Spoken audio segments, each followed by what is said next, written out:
Mēs stāstām par to, kas svarīgs šodien un katru dienu. Santa.lv. Labdien! Mūsu raidierakstā Kopā zaļāk. Un šodien pie mums viesos ir Baiba Ladiga Kobayashi, modes māksliniece. Un es esmu Iveta Dzērve, žurnāla Santa galvenā redaktore. Un mūsu šodienas tēma ir mode. Mode, kā tas ierakstās zaļajā dzīvesveidā. Sveiki! Čau, Baiba! Jā. Klau, es tevi uzaicināju, tāpēc, ka es zinu, ka tāds zaļais dzīvesveids ir tava pārliecība. Tas ir viens punkts. Un otrs, tu esi ilgāku laiku dzīvojusi Ķīnā, un tu esi redzējusi tās ātrās modes aizkulises. Taisnība.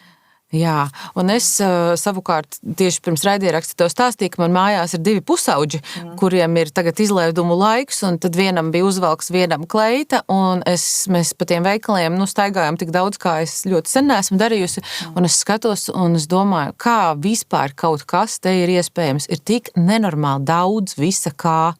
Varbūt, ka mēs varam sākt ar ātro modi, ar tā dēvēto ātro modi, par šo runāt un to zaļo dzīvesveidu. Es redzu, ka tu jau gribi kaut ko teikt. Daudz ko, jā, protams, var par šo runāt, bet pamatā, tas pamats, ko es tā kā savā dzīves stilā un arī savā dizainā domāju, lai šis te auduma sastāvs ir pirmkārt maksimāli dabīgs, lai arī mēs attiektos pret savu ķermeni, tā kā vajadzētu attiekties, lai viņš elpo.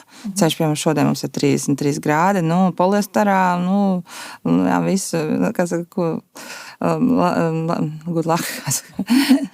Jo tas ir no tā aspekta arī, ja, un lielākā daļa šī ātrās modes par to nedomā. Poliesters ir jaunais zelts, ja. Principā tā ir plasmasa, tas nāk no mūsu okeāna zīlēm, ja.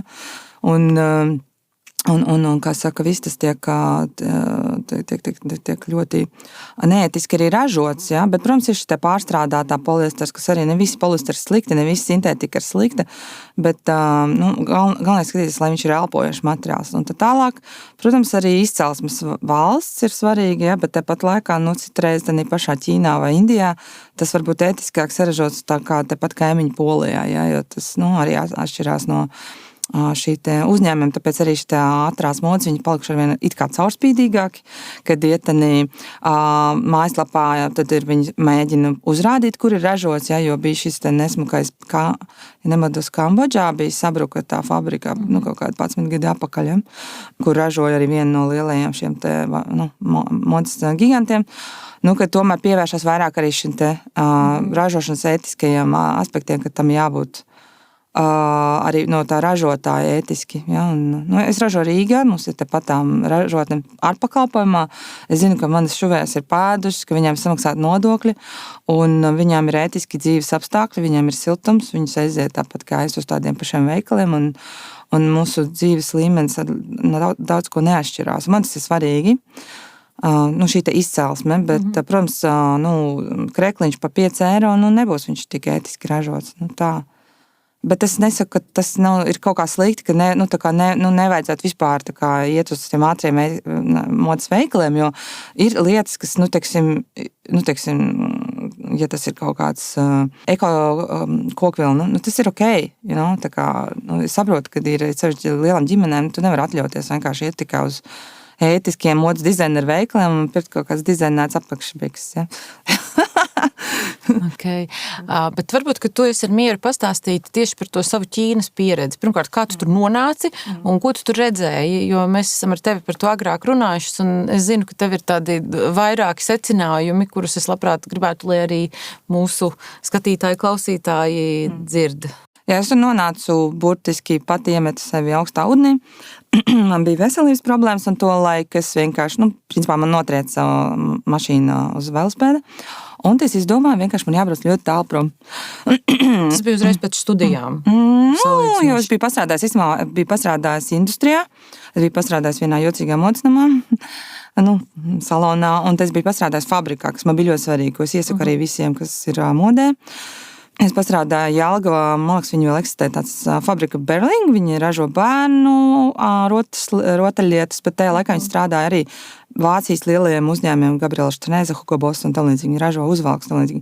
Es gribēju redzēt, kā notiek ražošana, jo, Mākslas akadēmijā mēs tur visu mēs bijām mākslinieki, tur pēc tam, kurš to visu pirks, ja?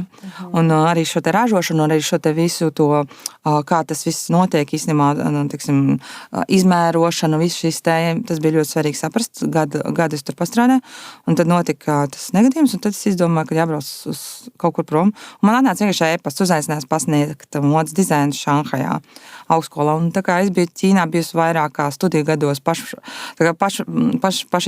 izdomāju un braucu uz konkursiem, viņi visu apmaksāja, tas bija baigi foršā pieredze, un man Šanhaja ļoti iepatikās, man liekas vienkārši, crazy, tur debeskrāpi, tur pats, tu nezini, cik stāvos, tur tās šoseis, tur viss, tur, pilsēta dzīve, smaržas, smakas, viss notiek, un plus modernais, vecais, nabadzība, bagātība. Tā es aizbraucu uz līgumu uz 2 gadiem, bet tad sākās 9. gada krīze tieši, un es, protams, negribēju arī braukt atpakaļ, jo man tur tas viss tā baigi iepatikās, un gan pasniedzot, redzot, kā notiek šo te studentu apmācība, pilnīgi savādāk nekā šeit, jo tā bija pirmkārt starptautiska augstskola ar ļoti starptautisku personālu. Mēs bijām 30 pasniedzēji no pasaules. Plus es nodarbojos ar stylingu, tad sāku strādāt ar lielajiem uzņēmumiem, tur sākot ar visām mašīnu firmām, līdzot Keanu Reeves, un tas viss tā baigi aizgāja. Bet paralēli tam es, protams, sāku arī braukāt pa fabrikām, skatīties, kā notiek ražošana. Es sāku tur kaut ko arī ražot, bišķiņas tur sāku printēt, zīdu, sāku man neoprēnu, kas arī, principā, poliesters, bet tāpat laikā, teiksim, tāda veida materiāls viņus vajag, tāpēc, ka, daiveri neies Lina Krekliņā, zem ūdens, viņi vienkārši nomirs. Ir šie te, tehniski jaudumi, kur ir jābūt, Un tā, es redzēju arī šo te nesmuko pusi, tāds briesmīgākais bija, es iegāju kādā, tā kā saucamies Vičupā, es nezinu, latviski laikam tas saucās tā kā netīrajā fabrikā, nezinu, kur pilnīgā kārstumā, tā kā mums šodien, bet pie 40 drīzāk sēdē vīrieši pusplika, tiešām tikai biksītēs. Viss tur, protams, tie vadi kaut kādi tur saslēgti, tur viss netīrs, viss smird, viss karsts, viņi tur, man liekas, kaut kādus izšuva poliestera audumus tieši tā ar kaut kādām tur tādām lazeru grieztām lapiņām, un viņi vienkārši viss svīst, tas viss var redzēt, tie vadi saslēgti, tie zviedri tur līst uz tiem vadiem, es to reāli redzēju, kaut kādā sētā, tu ieej, visi tur tā, protams, tur jābrauc bija ar ķīniešu tulkiem, lai tur vispār nokļūtu, bet es redzēju, tas tiešām bija briesmīgi. Un pat mēs bijām ar vīru arī Indijā, un tur arī mēs bijām pāris ražotnēs redzēt, kā arī tur notiek. Ir šīs te ētiskās, kur ģimenes uzņēmumi to visu tā kā dara tā, ka viss ir ļoti ētiski, viņi pat pārstrādā. Un bija, protams, arī šie te ātrie switch-shopi, kur, teiksim, viņi mazgā džinses tajā pašā ūdenī, kur viņi pēc tam padzerās, Tā kā, tas viss, ka tu to redzi, tad tur piedomā, vai tu tās lētās drēbes, tik ļoti gribi. Un ja arī tas ir tas ātrās modes veikals, tad skaties sastāvu un ražošanu un kvalitāti, tad jau var apmēram nojaust, kur tas ir tapis un kā. Es zinu, ka tev jau, tu man esi kādreiz teiksi, ka ir kaut kādas lietas, kuras tu vairs nekad nepirksi. Tas pašas džins, jā. Savulaik modes Mākslas akadēmijā, kad studēju, man bija kolekcijas no džinsām, kad es arī palūdzu veciem draugiem, fotogrāfiem, visiem, kam bija vecas džinses, un tas, studiju laikā kā studentiem nav naudas, un es skatos arī jaunie studenti vēl projām to poliesteru, un tas var pārstrādāt ļoti daudz ko, un tad es tām džinsām uztaisīju visu kolekciju. Un tas jau bija 25 gadi atpakaļ. Tas tā kā par to nerunāja par tādu ilgspēju, par pārstrādi, pat nerunāja, daudz pat tā pasmējās par to ideju. Bet tā jau tas ir stilīgi. Un tad džinses es nevelku, tāpēc, ka mans vīrs arī, tāpēc, ka es esmu redzējis šīs indigo upes, ir arī filmas. Principā zilā krāsa pie dabīgiem materiāliem, viņi neturās klāt. Un man pašai bija gadījums, ka es nopērku baķi audumu, kokvilnu. Un vienkārši sašu jau kleitas, un vienkārši tas cilvēks paliek zils. Tāpēc, ka viņš met to krāsu nost. Tā kā zilā krāsa ir ļoti skaista, bet viņa beigi, dažreiz ir neētiski cevišķi, saistībā ar džinsu. Ka tur ir jāskatās, teiksim, kur tas ir ražots, un ir šīs šausmīgās piesārņojumi, sevišķi Indijā, no šīm te džinsām. Bet tas nenozīmē, ka, protams, ka viņas nevajadzētu nēsāt, vienkārši jāskatās, kas ir ražotājs, kur tas ir ražots. Nu, un, piemēram, ja es tā neko par to nezinotu, kas tieši man ir jāskatās, kas tur varētu būt rakstīts? Nu, es skatos pamatā, principā, iekšējās sastāva birkas, jā, tātad ražošanas. Nu, džinsiem tur, piemēram, rakstīts koka vilna. Jā, pārsvarā koka vilna, bet kur tas ir ražots un tā, teiksim, arī pēc, principā, pēc nošuvēm tu jau vari just, cik tas ir. Es droši vien neko nejūtīšu. Ja tur ir diegi, karājās šķības vīles, ja, tad tur jau var nojaust, ka tur ir masveidā. Tur cilvēki guļ zem šujmašīnām un vienkārši drukā rītā vakarā. Ķīnā bija studenti, kuri stāstīja, kad ir ģimenes locekļi gulējuši zem šujmašīnām bērni. Tā ir taisnība. Tā ir tā industrija, tā neglītā puse, ko daudz negrib teikt. Un tas jau nav tikai ātrā modē, arī lielie modes giganti ražo šajās valstīs, un bieži vien tas nav tas ētiskākais. Man šķiet, ka tu man arī esi kādreiz stāstījis tieši par šiem te, pat dārgajiem zīmoliem, ka tu arī tur bija kaut kāds stāsts par to, ka patiesībā tā cena ir zīmols, bieži vien ne tik daudz pat šī kvalitāte. Es zinu vienkārši no tāda fabrikas īpašnieku puses, ka bija vienkārši, tas bija pat ne ar modi saistīts, tas bija saistībā ar zīmuļu spicējumiem, kas ir tieši asināmie, jā. Kas ir asināmie. Kosmētikai, jā. Jā, un tur pilnīgi visi, sākot no mazajiem zīmoliem līdz Diorām ražo tajā pašā fabrikā. Protams, atšķirās tā kvalitāte, atšķirās beigu cena, bet bieži vien tas ir tas pats ražotājs, kā tas nevienmēr arī liecina. To līdz galam, protams, tā caurspīdība ir, cik tu tālu to tiec, jā, bet, piemēram, mums tātad Latvijā ir saradušies šie visādi zīda zīmoli, pēkšņi, jā, tagad visi sākuši, lielākā daļa jau viņi ražo Ķīnā. Ja cilvēks vienkārši nav saskāries ne ar ko ar modi, un tur vienkārši viss tas tā pēkšņi kļūs, tas ir tāds trends tāds, jā, un tas skaidrs, ka tas nāk no Ķīnas, un to var izsakot, no kuras fabrikas pēc šiem te kodiem, Oikoteks kodiem, kurus tagad daudzi tā kā vairs nepublicē, jo Oikoteks tādu pieprasa caurspīdīgumu. Kas tas ir? Oikoteks, jebkuram certifikātam ir numurs. Un šī te numura... Audumam? Gan audumam var būt, tu vari certificēt audumu, tu vari certificēt materiālu, to gala produktu. Un teiksim, šim te Ķīnas ievestajām kleitām, viņām var pastīties šo te kodiņus, viņi ir iešot birkstiņā pie tās Oikoteks, un viņi ieskanēt QR kodu, un tad var redzēt. Un ja šie te kodi sākās vai beidzas ar CH, piemēram, tas ir Ķīna, vai SH, kas ir Šanhaja, principā tu vari uzzināt to ražotāju. Tas ir no māja pilnīgi jauns, un tur momentā visi šie, piemēram, Latvijā, kas pārdod šos zīna produktus, viņi pēkšņi izdzēs šo kodus, jo principā tu vari uzzināt, cik tas patiesībā maksā un kur tas ir ražots. Nav tā, ka, kāpēc to agrāk lika, tāpēc, ka Eiropas Savienība varbūt to prasa, vai? Nē, Oikoteks viņš jau pastāv vairākus. Kas tas vispār ir? Ir GOTS certifikāti, kas ir tā augstākais. Jā, certifikāts, jā. Tas nozīmē tātad ētiski, bieži vien tas ir ētiski ražots, kas ir Oikoteks vairāk, vai ekoloģiski, tā kā nekaitīgs. Oikoteks ir nekaitīgs, teiksim, cilvēkam, bet nevienmēr tas nozīmēs, ka viņš tas audums ir izgājis to perfekto, tā kā GOTS certifikāts, tur ekosertifikāts, tas jau augstākais, ja. Un šī certifikācija, tas nodrošina tā kā arī ēdieniem standartizāciju, ja, teiksim, cik tas ir kaitīgs, nekaitīgs, ja, piemēram, vegāni vai tam līdzīgi. Lūk, un viņi piegājuši šim te striktāk tagad ir tieši no šī gada, caurspīdīgs. Principā es varu uztaisīt arī savu certifikātu, ja es vēlos, ja, piemēram, ražoju no audumiem, kas ir certifikāti, bet es nevaru izmantot šīs te fabrikas certifikāciju. Man jācertificē pašai. Tā kā savu produkciju, jo, ja no šī auduma sušu kleitu, tad, tam jābūt citam certifikātam. Tas jau ir cits, tā kā produkts. Jā, jo sanāk, tad tā auduma ražotājs, viņš nevar atbildēt par to gala produktu. Un tas ir diezgan dārgi, tas ir 1000 eiro gadā par šo te certifikātu. Daudz to nedara, lai gan varbūt viņi varētu. Jā. Runājot par aprites ekonomiku, es esmu dzirdējusi tos ieteikumus, ka jau ir pienācis laiks nevis domāt par to, kā mēs, piemēram, rīkojamies ar atkritumiem, šķirojam un pārstrādājam, bet kā radīt pēc iespējas mazāk. Un kā tev izskatās, vai modes industrijā tas vispār ir iespējams? Ir iespējams, un es par šo ļoti domāju, līdz vienam brīdim, ka man liekas, es par daudz domāju, jo es nonācu līdz šim te zero waste, tā kā nulles atlikumu konceptam, Vairākas modeļus es izstrādāju vēl projām tiek ražoti. Tev ir viena kleita, es zinu, kapteinis, kurš to iegādājas.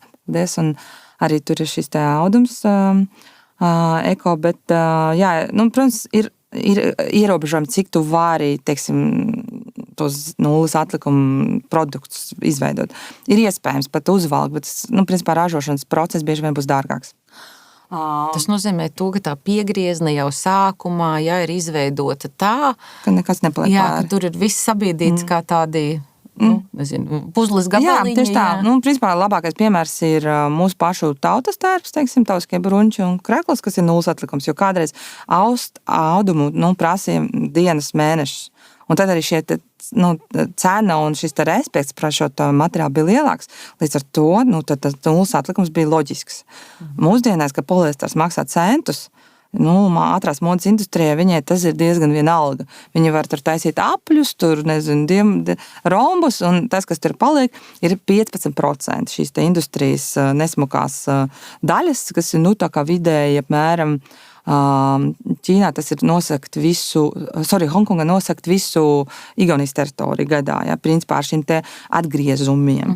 Teiksim, ražojot Rīgā, es varu šo te kontrolēt, teiksim, man arī no šiem te atgriezumiem, jo bieži vien ir, šie te atgriezumi kleitām, man viņi visu sadod, un es taisu vai šīs te matugumis vai matulēns maksimāli. Jo pamatā es arī strādāju ar dārgiem materiāliem. Man ir svarīgi, lai es viņus izmantotu. Tas ir žēl viņu, jā, ja viņš maksā tur 11 eiro metrā, es negribu viņu vienkārši arī, jo arī šīs te pārstrādes bieži vien, teiksim, ir šie te ātrie modes tīkli, veikali, kuri, izliekās, ka viņi tur kaut ko pārstrādā, bet, jau tas vairs nav noslēpams tās pats lielais Zviedru modes gigants, ka viņi sadedzina viņu tajā pašā Zviedrijā, un tur, it kā topa enerģija, bet tas ir pilnīgi muļķīgi. Jo, principā, nav enerģijas. Nekā, tad labāk atdot vienkārši būtu, prieksim, kādiem bērniem vai kādām labdarībai, vai ne? Bet viņi to nedara, tāpēc, ka, taču neies pavelti kaut ko atdot, ja no tā visa atkal var taisīt sales un tā kā izpārdošanas un atkal šo te riteni turpināt. Tā kā tas, tā ir puse, par ko daudz nedomā, nerunā, tāpēc, ka nav bijuši fabrikās un neredz, kā tas, neiedomājas, kā to piegriezt, ne? Jo, teiksim, piedurkņu gals, viņš būs vienmēr ovāls, ja tad būs klasiska žaketa un tam līdzīgi. Un tad šo veidu arī var dažādi, ir šie te pārstrādāti audumi, teiksim, tas pats kupro, kas, vai tenceli, kur var, teiksim, būt pārstrādāt no kokvilnas, teiksim, veci tēkrekli, viņš atkal var pārstrādāt, ir jauns audums rodās, un tas cikls var būt vairāks, un tāpat pārstrādāts poliesters būs labāks nekā jauns poliesters, tāpēc, ka viņš jau ir izdarījis to labo darbiņu, viņš ir otrā dzīve. Tā kā, teiksim, ir poliestera lietas, ko, vai sintētiskās, teiksim, izpērš sportā, kuras, nevarēs to aizstāt. Tas, kā tu teici, tas tehniskais materiāls nirējiem, piemēram, un sportistiem tur ir elpojošs kaut kāds plāns vai lietus jaka. Jā, kas atgrūž, teiksim, tā kā ir, protams, ir šī te daļa no šiem sintētiskiem materiāliem, kuriem ir nozīme, un viņiem ir jābūt. Tā kā. Bet tad droši vien arī ir jāskatās, lai tas ir kaut kas kvalitatīvs, kas var kalpot ilgi. Jā. Poliesters jau, tad jau tā lieta, ka poliesters, labs poliesters var nostāvēt šajā zemē 200 gadi, kas nozīmē, ka, nevis labi, bet pārsvarā sintētiski, kas nozīmē mūsu zemē. Ja, teiksim, meitene nopērka 2 eiro tēkrekliņu poliesterē, un pēc tam izmet viņu ārā, nezinu, tur netīšām kaut kur tur patām zemē, tad viņš tur arī 200 gadus stāvēs. Bet viņš varētu stāvēt arī 200 gadus viņas skapī, ja viņu labi lietotu. Bet, diemžēl, parasti jau šos krekliņus pērk tieši tāpēc, lai varētu strauji mainīt. Jā, un tā ir runa par šo te atgriešanu, piemēram, kāpēc es arī savā zīmolā ierobežoju šo te atgriešanu, protams, tas ir loģistika, tātad mēs dedzinām arī šo te kurjeru resursus un naudu, plus arī šī te, nav noslēpums influenceru fotografēšanās sociālos tīklos, kas vienkārši notiek jau tik nekaunīgi, ka, piemēram, pat Vācija ir sākus ļoti ierobežot šo te, liekot, teiksim, šīs te drošības jostas kleitā, jo kas notiek, tātad atsūta tev to kleitu, nofotografējies, čiki brīki, 14 dienu atgriešana, kas Eiropā, tā kā tu tur 14 dienas var dzīvot ar to kleitu. un pēc tam nākamā. Ja? Nu, un bieži vien tiešām viņi tiek atgriezti jau ne tādā stāvoklī, un nereti, piemēram, atsūtīt atkal atpakaļ, nu, tas ir atkal papildus resursi. Tā kā es skatos maksimāli arī no šī viedokļa, lai klients maksimāli saprastu, kādas ir tie izmēri, un kad, nu, kā ir šie lietošanas pieredze, lai mazāk ir tā atgriešana. Un jāmāca patērētājs, mums pašiem jāmācās, ka tā nevajag darīt, jo, principā, mēs graujam šo te industriju, mēs radam šo te... Tas ir, piemēram, ja es pasūtu, tagad neesmu īsti pārliecināta, man vajag ML, XL vai tur vēl kaut ko, un es pasūtu visus 3. Jā. Un tad jau redzēs, kurš man derēs, 2 pārējos aizsūtīšu atpakaļ. Jā, jo vajag grūti izņemt to kaut kā lineāli izvilkt un ar diegu izmērīt, tiksim, gura platu. Nu, tas ir grūtāk nekā pasūtīt. Nu, labi, bet no patērētāja viedokļa es tev varu arī teikt to, ka reizēm tie izmēri, piemēram, man arī ir tik dažādi izmēri skapī. Nē, tas, protams, tāpēc, ka, piemēram, Āzijā arī, dzīvot Āzijā, pilnīgi savādāk izmēri, tur ļoti jāskatās. Jā, bet vienam zīmolam pat mēdz atšķirties. Nu, ja mēs runājam par tādiem lielajiem, es saprotu, ka pie tevis es zinu, kāds man ir izmērs, un es varu tā mērķēt uz to, bet, piemēram, pērkot kaut kādos tajos lielajos zīmolos, tur ir tiešām reizēm tas 38. mēdz būt 36. un reizēm mēdz būt arī 40. Nu, es pati arī pārsvarā pārmērus, piemēram, Apavas pērku online. Es bieži skatos nevis izmēru pēc numuriem, bet pēdas garumu. Kas ir tīri tāds Āzijas standarts, piemēram, es pērku Japāņu tabiju zābaciņas. Ja? Tie ir tām sadalītajiem pirkstiņiem. Marti Marģēla, tā kā. Un viņiem ir tikai izmēri, ļoti precīzi 26,5, ja? Tā kā centimetros izmēra pēdu, jo tas ir loģiskāk. Jā, un tad tu izmēri un tu zini, kā tur ir. Nu, un tāpat arī apģērbā, tā kā tas, principā, ir jāstās vairāk uz tiem centimetriem, nevis uz izmēriem tik daudz ticēt, jā, tas var būt kļūdaini. Labi.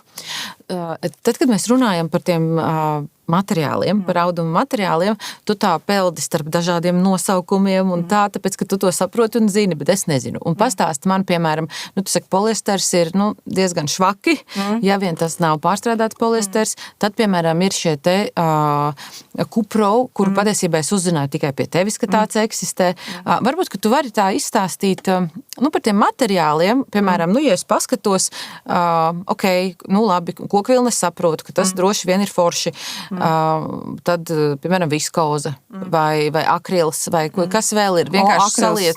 Akrils uzreiz, lūdzu, nē. Akrils ir vissliktākais no sintētiskiem materiāliem, sevišķi adījumos. Principā, tu nopērci jau potenciālo miskastes produktu. Ja? Tas ir, viņš saveļās. Tas ir vienkārši, viņš izskatās pēc vilnas, bet viņš ir vienkārši vislētākās šķiedras, kas vienkārši viņas nav. Viņas nav mazgājamas, viņas novalkājas, tas vienkārši akrils skata, maksimums, ja 30%, tas jau ir ļoti slikti, teiksim, adījumos un vispār sastāvos. Kas ir arī svarīgi par kokvilnu saprast, ka ne katra kokvilna būs laba kokvilna.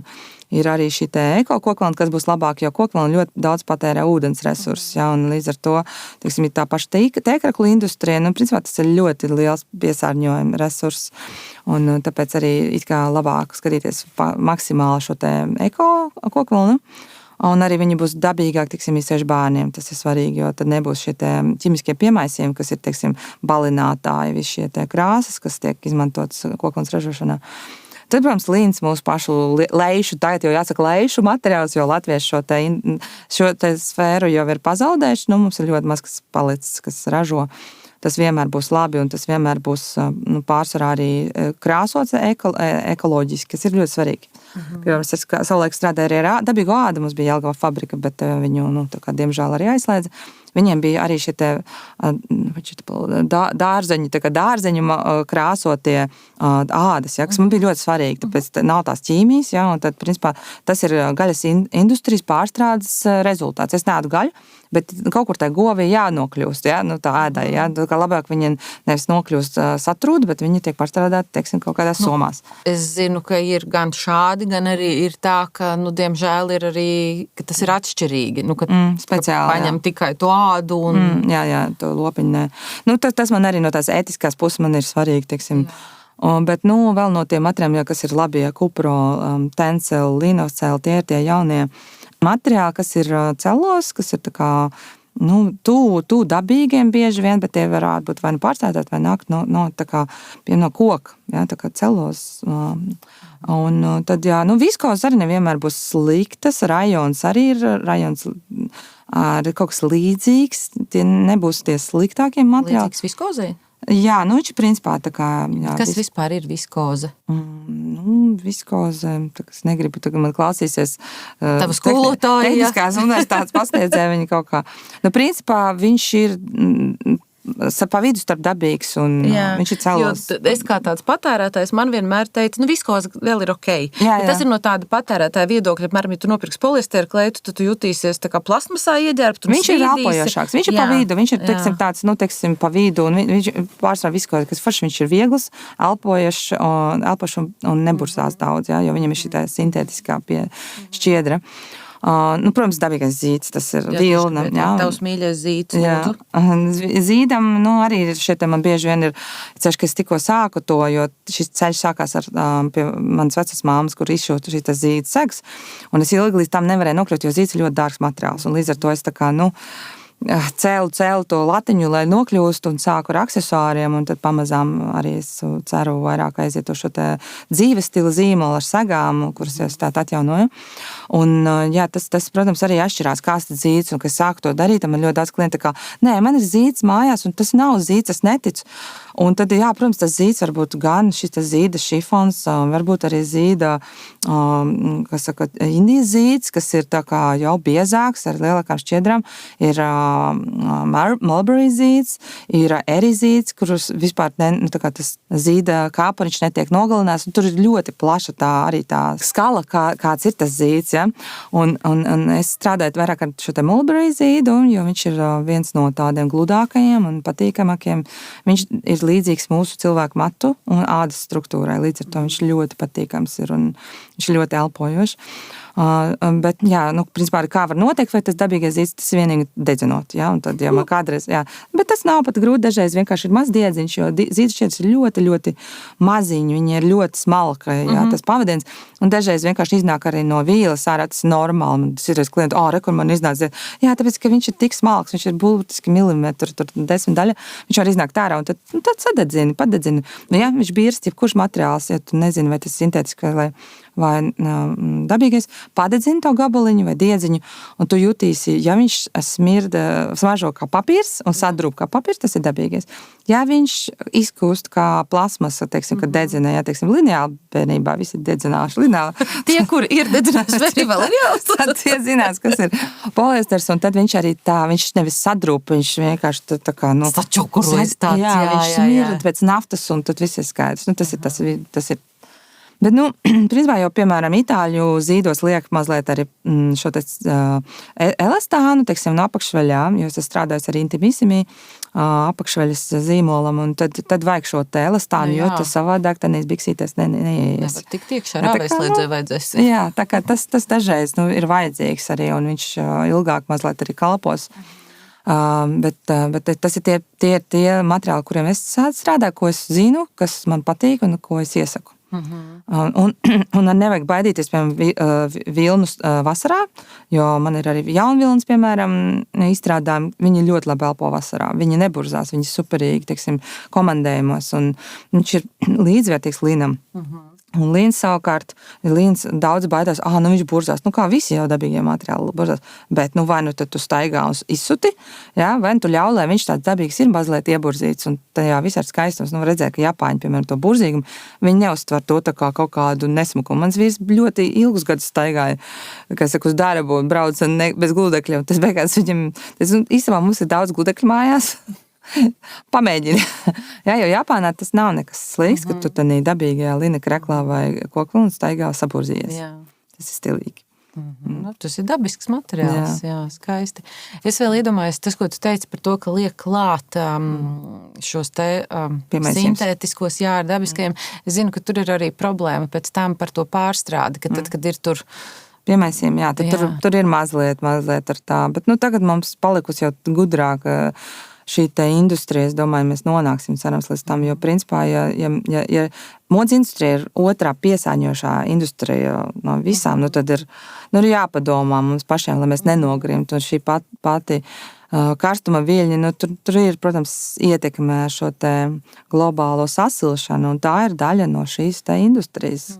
Mēs paši sev iznīcinam, un pērkot kārtējo šo te poliestera nieciņu, kurš tāpatām visticamāk nenonāks tavā skapī ilgtermiņā, tur jāpadomā. Ja? Un otrs variants, ko es arī tagad pēdējos gados piekāpju, ir šī second hands, otrais. Jā. Tas bija viens jautājums, ko es tev gribēju, jo es tev sekoju sociālajos tīklos, un tev vēl mazāk, bet tavam vīram parasti ir visādi ļoti stilīgi džemperi un viss kaut kas. Jā. Tur, jā. Viņam ir acis uz šito. Mums ir tāds vasaras, kas saka, piedzīvojums, katru reizi, kad mēs kaut kur braucam uz laukiem, tad ceļojumā mums ir 5 minūtes, 6 eiro budžets. Tas ir tā kā koncepts, jā. Un pārsvarā ir šie te lauku bodes, un tad mēs attiecīgi atrodam kaut ko, kas varētu būt šajā ceļojumā tā kā svarīgākais. Vai tas būs ļoti smieklīgs kaut kas, ja? Vai, teiksim, praktiski, piemēram, alūksnē mums bija augsts, un mēs abi nolēmām ādas jakas meklēt. Un mans vīrs atrada 2 minūtēs ādas jaku. Pa 6 eiro. Jā. Un es atradu ādas mēteli pilnīgi jaunu. Jā, alūksnes humpals RDA reklāma. Bet, principā, mēs braucam ļoti daudz vasarā pa Latviju, Lietuvu un Igaunijā pat. Un es esmu nonāks līdz tam, kad es varu pa modi arī pasmieties. Ka nevajag to tik nopietni uztvert, nevajag. Un otra lieta ir, kad šīs te lietas, tas rada arī, protams, tādu praktisku nozīmi, ja tu vairs tā neuztraucies, ka tu, teiksim, gulēs teltī un tev tā kleita tur, saburzīsies, ja. Bet mēs esam sakrājuši tādu ļoti foršu kolekciju, kas jau ir, teiksim, manam vīram tur smieklīgo tēkraklu kolekciju un tam līdzīgi. Kad mēs dodam šī lietām otru iespēju, piemēram, manam vīram ir tēkraks ar kaut kādu, nezinu, džeku, kaut kādu puiku ar kaut kādu ķēmu seju. Mēs nezinām, kas viņš tāds ir. Visticamāk, viņu uzdāvināja kaut kādā palītē, un, nezinu, varbūt viņš sastrīdies ar tiem draugiem, un viņam vairs to tēkraklu nevajag. Bet mans vīrs viņu nesā, un mēs nezinām, kas ir tā pa džeku, bet viņš nesā. Jā, bet man ļoti patīk, tavam vīram ir tas viens džemperis ar lampiņām. Jā, Ziemassvētki. Jā. Tur ir stāsts īstenībā ļoti smieklīgs, jo mēs braucām pa šī Igaunijas salā, un, vienkārši bija augsts, un mēs iegājām atkal šajā otro lietu, man liekas, Sāremā vai... Un šis džempers ir vasaras vidus, Merry Christmas, jā. Un ir lampiņas, bet mēs nezinām, vai šīs lampiņas strādā. Tā džempers maksā 2 eiro. Un tas svarīgākais bija saprast, un jā, mēs aizbraucam, protams, tās baterijas maksā 6 eiro. Un strādā. Viņš strādā, tas džempers. Un tad jau viņš ir, tā kā... Tā ikona. Viņš strādā visu vasaru, viņš strādā Ziemassvētkos, jā. Tā kā... Jā, brīnišķīgi. Jā, redz, vai ne, tad tā ir tā... arī iespēja, kā to darīt ētiskāk, pēc šīs te lietotās drēbes, bet arī tu viņus nopērc un tu turpini lietot. Kā tu saki, jums tur ir kolekcija. Jo es zinu, ka cilvēki mēdz arī darīt tā, ka nopērk un tiešām izturas tā pavirši. Man tur uz ballīti vai kaut ko smieklīgu. Un tad vienreiz uzvalk. Nē, mēs apzināmies, mēs diezgan nopietni, lai arī mēs smejamies par šīm lietām, bet, piemēram, man ir viena tāda tā kā Apple kleita, ja? Tieši tā kā zīme. Es nezinu, kurš to ir radījis, kāpēc. Bet ar viņu izejot vasarā, teiksim, kempingā, tu nevar būt nepamanīts, ja? Jo tu nenāks ar savu datoru, bet tu... To ir savu kleitu. Zīmola kleitu. Tur ir tajā visā kaut kas tāds ļoti, man liekas, foršs. Bet tur ir arī, ka moda ir arī kaut kas ar humoru tāds, kaut kas tas ir par to dzīves stilu, bet laikam tas jau arī ir, kāpēc mums tā mode patīk. Mēs te parādām to savu raksturu, savus uzskatus par pasauli, un tāpēc cilvēki nevar atteikties no tā, viņiem gribas rādīt, kāda viņi ir. Es nonācu tam ļoti vēlu, ka tam ir jābūt tā kā kaut kam īstenībā, kas tev rada prieku. Savā ziņā, kas studē mākslas akadēmijā, protams, tas bija vienkārši fantastiski, tad tur iztrakojas. Pēc tam, kad nonāc tādā industrijā, ka tu saproti, ka tas ir nenormāls biznes. Tas ir ļoti brutāls biznes, kurā, ja tu gribi izdzīvot, tev ir principā jārada visu laiku kaut kas, kas tā kā iepriecinās vai pārsteigs to klientu. Un un arī ražojot ētiski un Latvijā, tas ir dārgs prieks, principā. Ja, jo, kad tu sāc rēķināt šos te nodokļus, un tagad mums vēl ir šis te tekstilu nodoklis klāt nāk, un tas viss tā aug, ja, un tas tā nopietni dažreiz liekas, kad vispār, ko es nodarbojos, tas tāda ļoti tāda traka labdarība. Bet, ja es to nedarīšu, kas darīs? Ja, kas darīs? Tad mēs paliksim valsts, kurā būs šie te mistiskie zīmoli, kuri ir iešūši tikai savas birciņas, bet īstenībā ražo visu Ķīnā. Tad mēs paliksim par šādiem. Mums nebūs vairs industrijas, un es gribu palikt šis te pēdējais Don Kihots, kurš vēl cīnās ar šo te, kad mums ir jāturpina ražot, kad ir jābūt fabrikām, kas ražo arī Latvijas zīmols, ne tikai. Jo nav noslēpums, ka Latvijā ražo arī šos te lētos zīmolus, liels fabriks un savā ziņā nodrošina darba vietas, ja, sievietēm pārsvarā. Tur ir dažādas tie aspekti, bet mums drīzumā, ja mēs tā turpināsim, mums nebūs vairs šuvējs. Mums nebūs cilvēks, kas gribēs strādāt šajā industrijā. Tas vairs nav tāds prestižs darbs, tiksim, šuvēja, kā kādreiz tas bija, jo tās algas ir tādas, kādas var būt.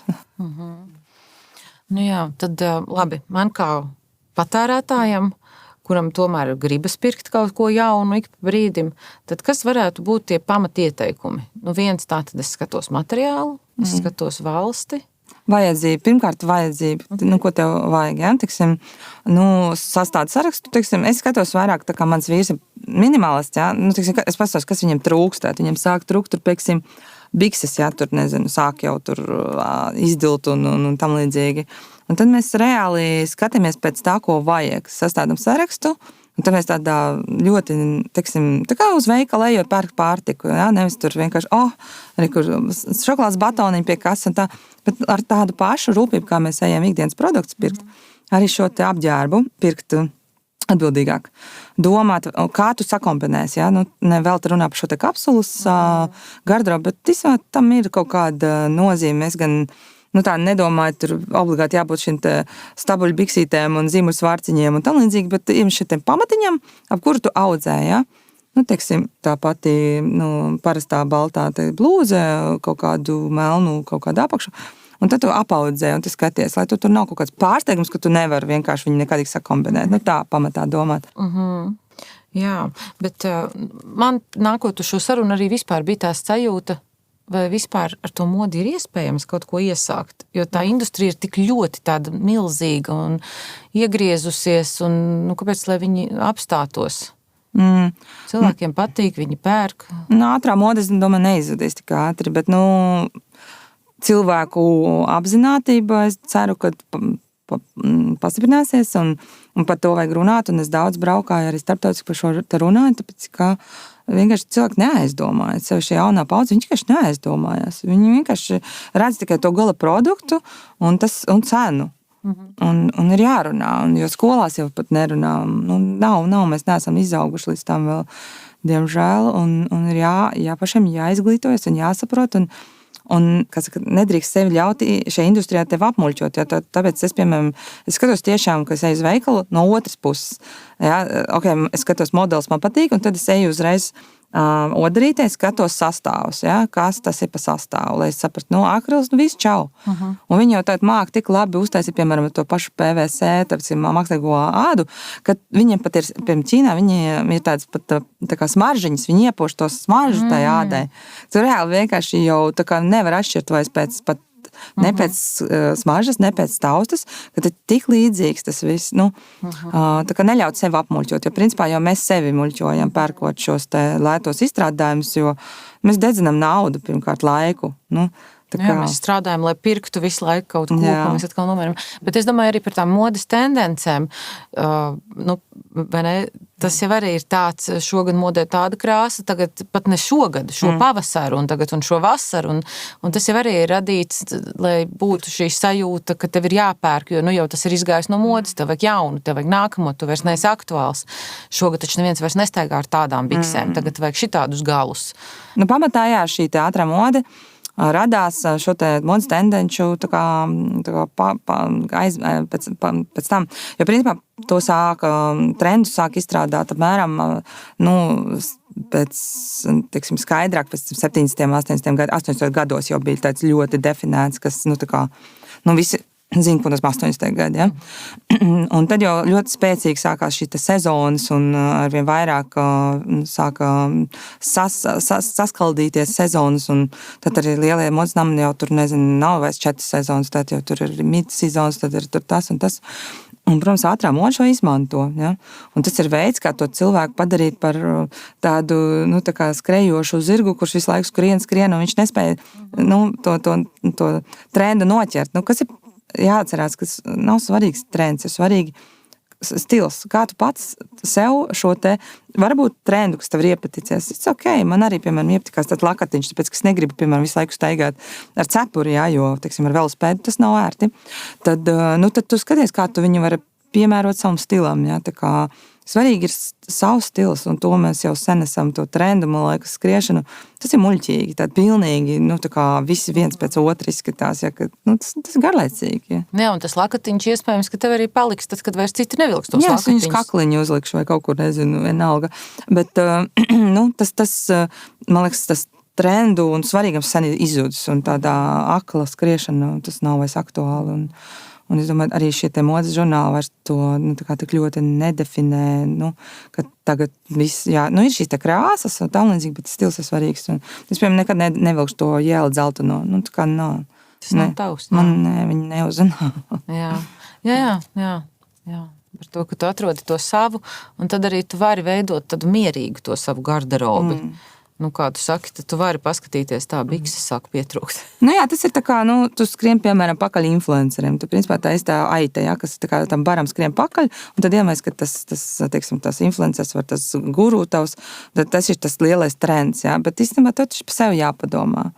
Vai tu tā tiešām gribi izskatīties, vai tu tiešām jūties labi tajā apģērbā vai aksesuāros, un tā kā tas arī, tā kā sevi sajust, vai ne? Jo ir tādas lietas, ka tu uzvelc tā kā, nē. Un tad nevajag, ja tu jūti jau veiklā, ka tu nebūsi, tu rīt nepatiks arī. Neiedzīvosies. Nē. Jā. Kas ir tāds, ko tu vēl mums nobeigumā gribētu pateikt par šo visu?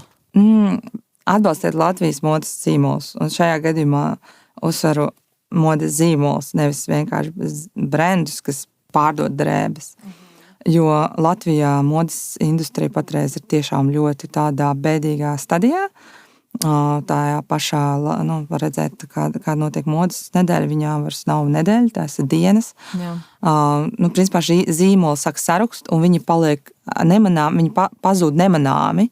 Ir ļoti daudz Mākslas akadēmijas beidzēju zīmolu pazuduši, jo nav šī atbalsta, nav arī pašu zīmola modes dizaineru varbūt tā spēja mācīties mārketingu. Es visu laiku mācos mārketingu, ir jāmācās, ir jāsaprot, ka mode ir tik biznes, ja?